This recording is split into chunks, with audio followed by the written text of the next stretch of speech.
We therefore here in Britain stand shoulder to shoulder with our American friends in this hour of tragedy.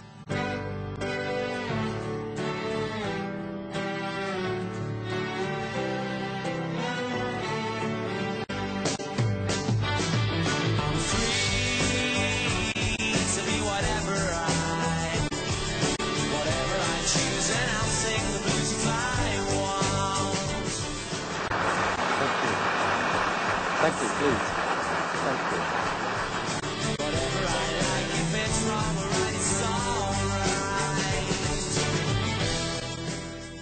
you. Iraq has chemical and biological weapons, which could be activated within 45 minutes.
Ever marched before. I've never been on a march before. I just felt as though all of a sudden we were on a roller coaster and I didn't want to be on it. A war would create more anger and frustration between the Muslims and the West. The kaleidoscope has been shaken, the pieces are in flux, soon they will settle again.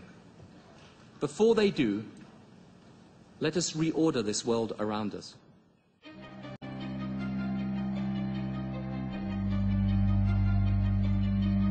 The day after the July 7th bombings, the Sun newspaper demanded that potentially innocent people should be locked up in internment camps.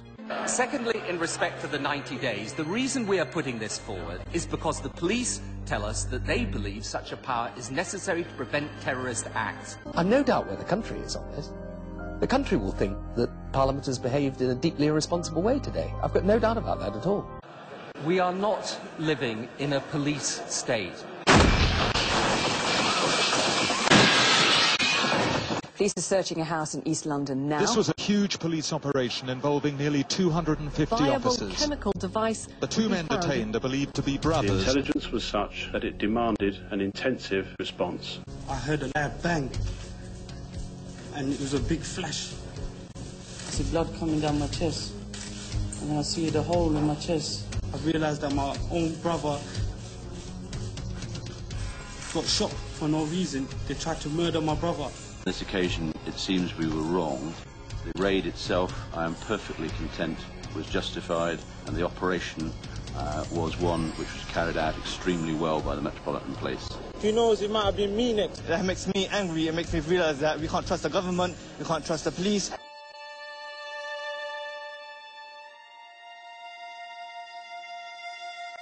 The 2005 Prevention of Terrorism Act abolished habeas corpus.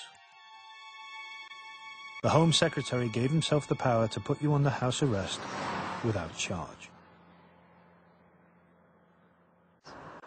Jennifer and Des are two retired headmistresses who help people who have been imprisoned in their own home. That's the toilet. You see? You open the toilet seat. Can you hold the door with your feet just on this? Yeah. That's the toilet here. The toilet's here. Seat, you can see it facing the table where I eat, where I sleep, where I exercise, and where I cook. I've been telling them that you need to have at least two separate places. I'm locked up in here for 15 and a half hours every day for unlimited period of time. I'm not allowed to let anyone into my premises. I have to sign every day in a police station and I am tagged. As you see, I have the tagging equipment here, more tag, and the box of the tagging is over there. There is no limit, absolutely no limit.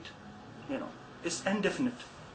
There is one thing which I haven't showed you as well. I mean, part of my bail condition, which is one of the worst ones, is they gave me a map. Between the 8.5 hours that I am out, I need to stick by this map, which is, as you see here, the green area. That's where I'm stuck. One station, second station, and that's it. I'm stuck here. And what happens if you go outside that area? I'll go back to prison immediately. They will send me back to prison, breach of my bail condition. Who drew that map? It's a judge. Just drew it, picked the pen and drew it randomly. That is it. I mean, is it almost like a prison? It is worse than prison, because you can see your freedom outside the window, but you can't go out there and enjoy yourself. You know, like my life has been destroyed. Maloud was first arrested in 2002. The recent arrests of Algerian suspects, both here and elsewhere in Europe, are the result of unprecedented cooperation between Britain, France and Algeria. This cooperation meant passing on to the British police intelligence extracted using torture. It said that Maloud and 8 other men had been making the deadly poison ricin in a flat in Wood Green. They were all arrested and the flat was raided. The police took every precaution as they found a handful of cherry stones, a coffee grinder and a jar of Nivea. These dangerous materials were sent to the lab for testing, but before the results came back... As the arrests that were made earlier today show, this danger is present and real and with us now, and its potential is huge. What got less publicity was the fact that at the end of the day, there wasn't any ricin. But this detail didn't stop Maloud's case being used as a reason to invade Iraq. The President of the United States and the Prime Minister of the United Kingdom. It's my honor to welcome Tony Blair back to the White House. Recently, Tony Blair's government routed out a poison plot. It should say to the people of Great Britain there is a present danger, that weapons of mass destruction are a danger to people who love freedom. We know that these terrorist networks would use any means they can to cause maximum death and destruction.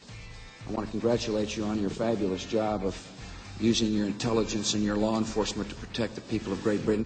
But at the United Nations, Colin Powell got a bit carried away. The network is teaching its operatives how to produce ricin, less than a pinch of ricin in your food, and death comes within 72 hours. It is fatal. And so we went to war. Back in England, Maloud was still awaiting trial in Belmarsh High Security Prison. All the way through the 2.5 years, I felt like a convicted terrorist. At the end of 2004, still no ricin, the ricin trial finally began. They were innocent. They gave innocent to all 4. Only 1 was condemned. So 4 were declared. And they didn't say that he was involved, and they just said a nuisance. Yes. But the other 4 were acquitted, and then they dropped the case. 2 months after the July bombing, they came to rearrest me, saying because you were involved in the ricin case, and therefore you're a threat to national security, and therefore the Home Office has the right to deport you, even though I was cleared of the ricin. So-called ricin, it never existed. Did he tell you about his rearrest? Well, it said that they came at about 4 in the morning, about 30 police. Well, what woke him up was the people in the flat downstairs, a mother with 2 children, screaming in terror. They went in there first. They went to the wrong flat? Yes. Shields and the, mask, guns, torchlight, everything. They just break my door and push me to the floor and then jump on my back. I couldn't even breathe. They were all, about 8 of them or 10 on my back. You do know about it, don't you? No. That there's no ricin. We were very close indeed to disaster. There was not a specific understood and named target. The war on terror kept David Blunkett very busy. In 2003, he got to fly to the US of A and signed an extradition treaty which puts your liberty at the mercy of American justice. I'm very pleased indeed today at this very particular time in the collaboration of the US and the United Kingdom in countering those who would put us at risk. There has never, in my mind, been a more gross dereliction of a government's duty to its citizens than this law. And it has made us, in matters of criminal justice, the 51st state of America.